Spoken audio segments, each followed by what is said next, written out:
Namaskar, I'm Ashok Vyas, and today in Wide Angle with Ashok Vyas, we'll be talking about a theme which is relevant for one and all, and someone who is joining me from India to talk about how to convert adversities into opportunity is none other than Major Mohammed Ali Shah Sahab. Jai Hind. Jan, sir, Jan. So, as we speak, I recollect you are also helping people in the field of public speaking, and you conduct many online public speaking courses, and you have had a series of TED talks on positive thinking. If I would say, is the recurring theme of your addresses. So, let us talk about. Adversities and opportunities as we also celebrate Azadi Ka Amrit Mahotsav. So, from India's point of view, also we'll talk. But let us look more from individual's point of view, and let us begin with your 5 year experience of being a part of Indian Army and how that helped you in further developing uh, this approach of not looking at adversities as something to stop. I was in school and I had heard the story of the 16th president of USA, Mr. Abraham Lincoln, which we all are aware of and we all are familiar with. And I'd heard about how he studied under a lamppost and about how he lost so many elections. He saw so many hardships, so many failures, so many struggles, so many humiliations, but yet he rose ultimately to be the president of the number one superpower in the world, and that really inspired me. And that inspired me to the extent that I learned his letter that he had written to his son's teacher when his son was starting school. So I felt that he could do it, and these are things that he would expect from his son's teacher when he would start school, that he would want his son to learn. And I tried to imbibe those qualities. Oh, so, when you say you tried to imbibe those qualities, would you be kind enough to kind of give us one, two, three, like these are the qualities that you consider are helpful in having this approach? Well, yes, I will, I will. But before that, I would begin by reciting his letter, if you would permit me, Please, please. please go ahead. So Abraham Lincoln wrote to his son's teacher when his son was starting school. My son starts school today. It is all going to be strange and new to him for a while, and I wish you would treat him gently. It's an adventure that might take him across continents, all adventures that probably include wars, tragedy, and sorrow. So, dear teacher, will you please take him by his hands and teach him things he will have to know? Teaching him, but gently if you can. Teach him that for every enemy there is a friend. He will have to know that all men are not just, all men are not true, but teach him also that for every scoundrel there is a hero. For every crooked politician there is a dedicated leader.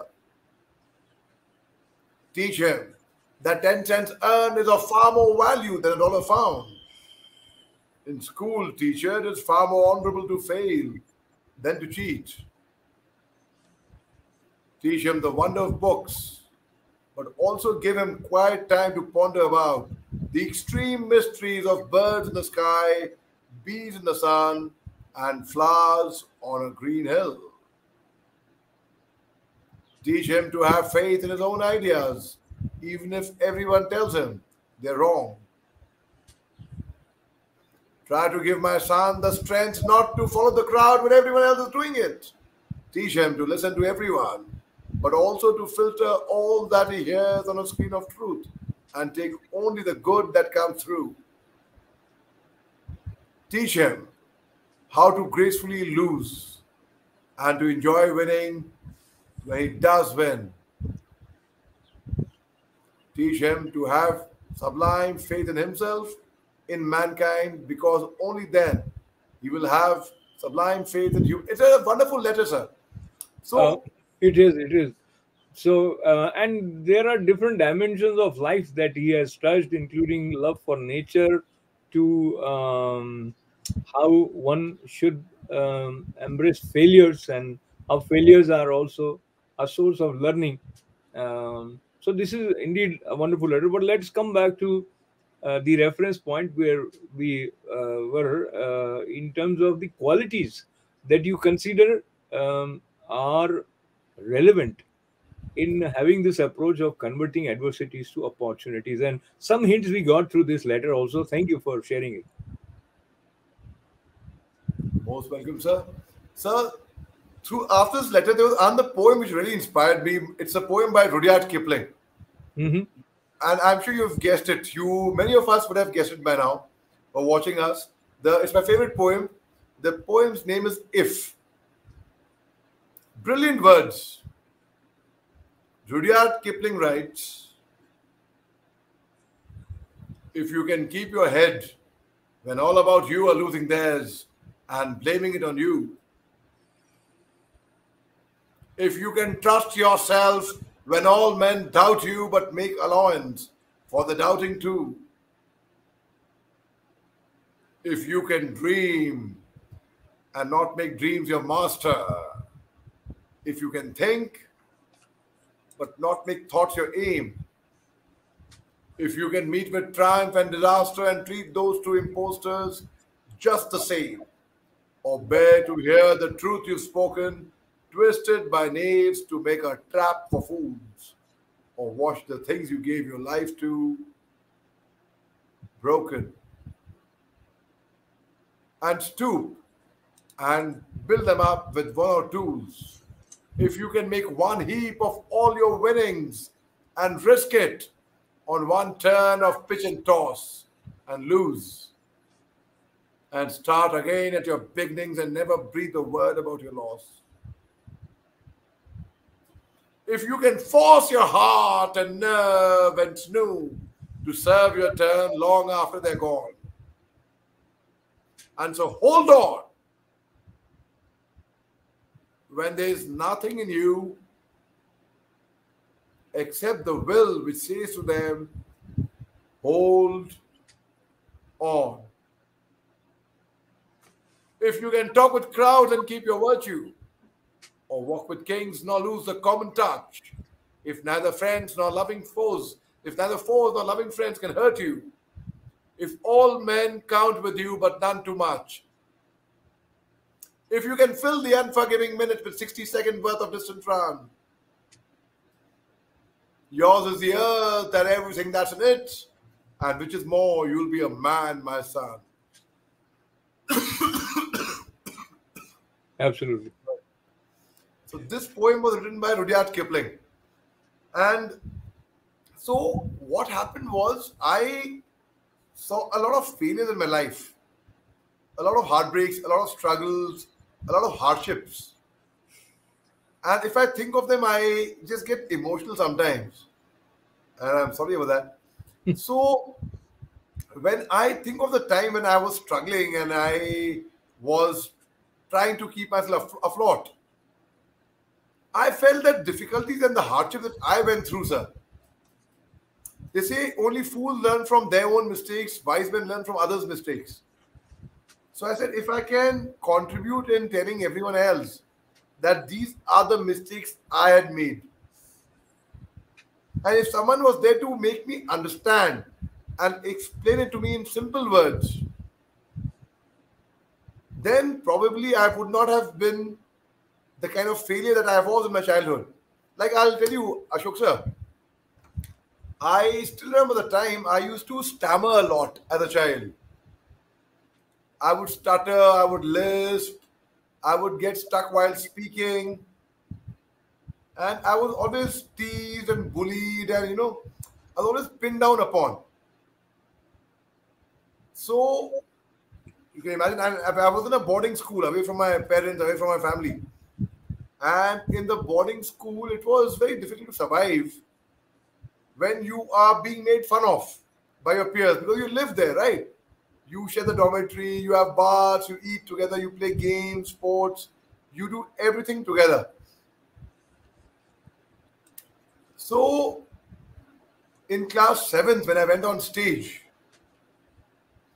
there was this girl I had a crush on in class 7th. I just about to become a teenager. So I was feeling that teenager means the moment you're 13, you are big. The moment I saw her sitting in the front row, I forgot my lines on stage. And when I forgot my lines on stage, you can imagine how much everyone must have laughed at me and made fun of me after that. But so that day, I swore to myself that I will not let that kind of mistake happen again.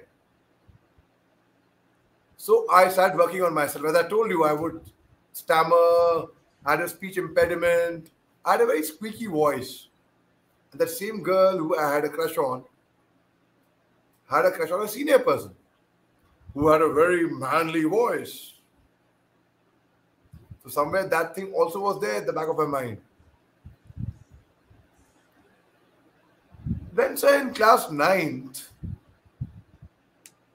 I failed a year in school. I had to repeat a year. So you can see the hardships, of a boy in a boarding school having to fail a year and seeing his juniors becoming his batchmates becoming his seniors, and his seniors becoming his super seniors. And it was very difficult to survive there. It was, I suffered with a lot of inferiority complexes. I couldn't speak straight, doing badly in academics, not being selected for any of the school teams, being treated like good for nothing, like an outcast in a way. In class 10, sir, I got a compartment exam in maths. I have a mental block for numbers, so I failed in maths. I had to reappear. And after my 12th, I'm cutting a very long story from 7th, I'm starting. Otherwise, I would have started from class 5th. No, no, thank you, thank you. No, I was wondering how you started working on turning around. So that would also be interesting. And what helped you in reshaping your inner system to respond? Allow me to add also, stuttering is something that probably also you can consciously work and overcome. So maybe share what you did about that. So there are a whole lot of failures before and after which I didn't touch upon. But bottom line is that I've seen a lot of failures, and it all rose from my inferiority complex, my self confidence, and my belief in myself because I didn't love myself. I always considered myself to be less than the others. I constantly lived in self doubt, constantly asking myself, am I good enough? Am I smart enough? What is there lacking in me? There are a lot of things lacking in me that nobody wants to be friends with me. I'm totally outcast.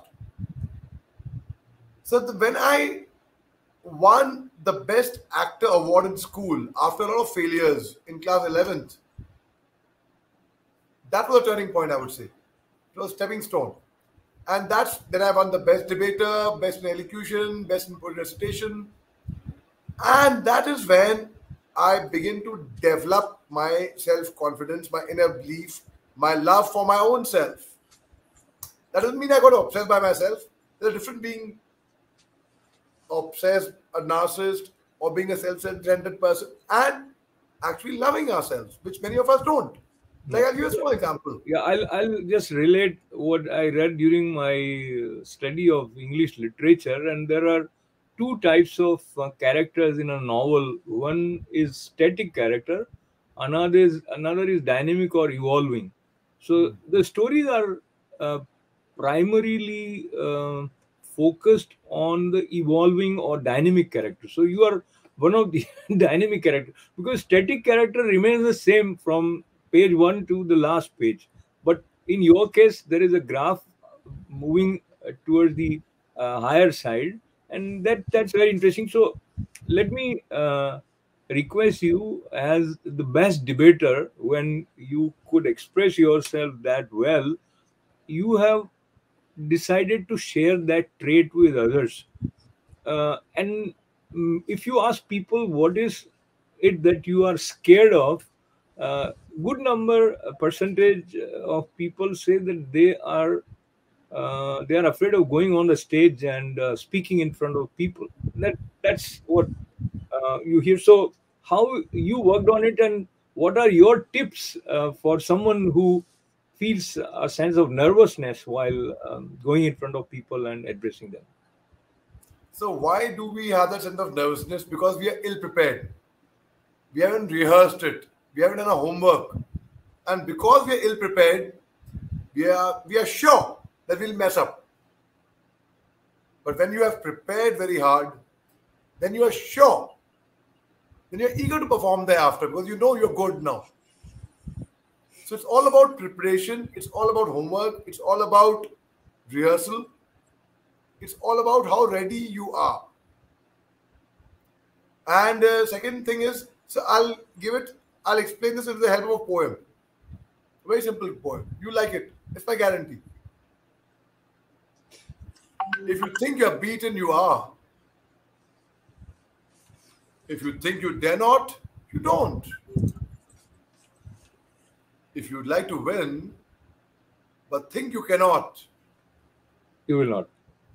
there's almost a kinch you won't. If you think you're outclassed, you are. You've got to think high to rise. You've got to be sure of yourself before you can ever win the prize.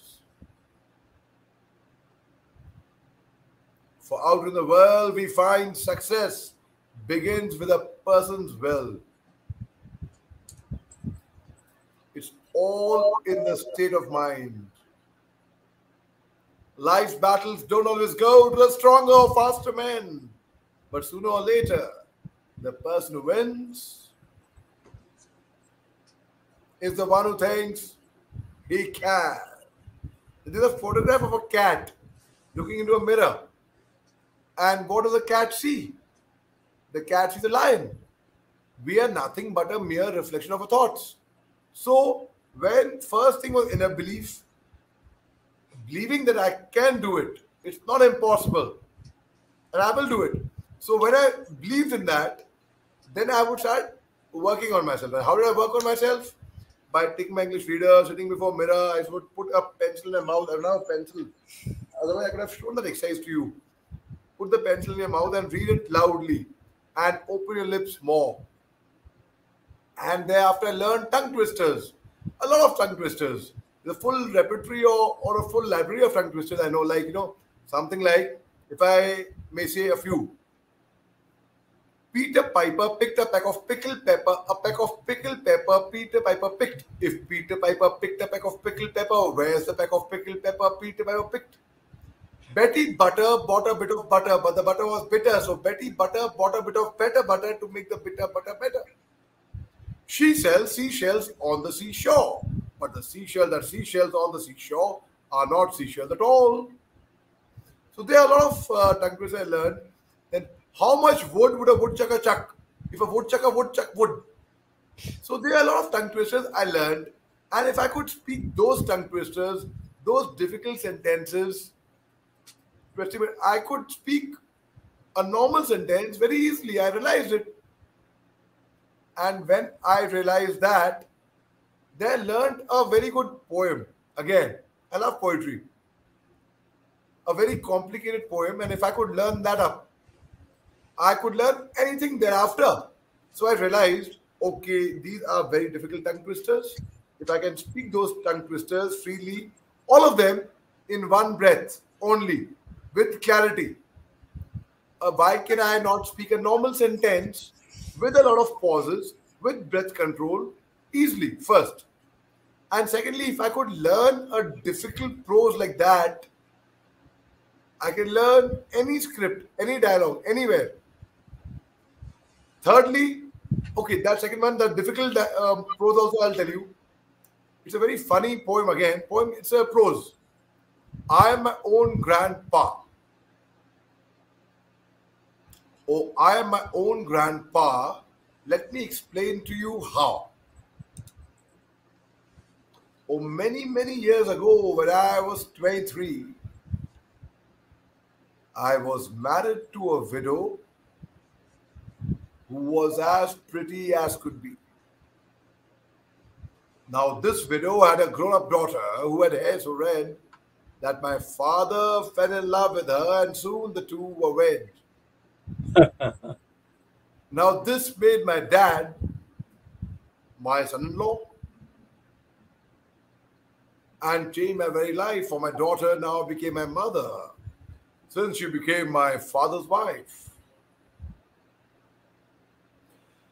Now, to complicate the matter, though it brought me joy, I soon became the father of a bouncing baby boy.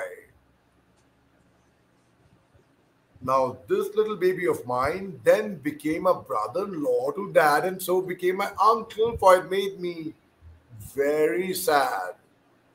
For if this little baby of mine was my uncle, then that made him the brother of the widow's grown up daughter, who, of course, by now was my stepmother. My father's wife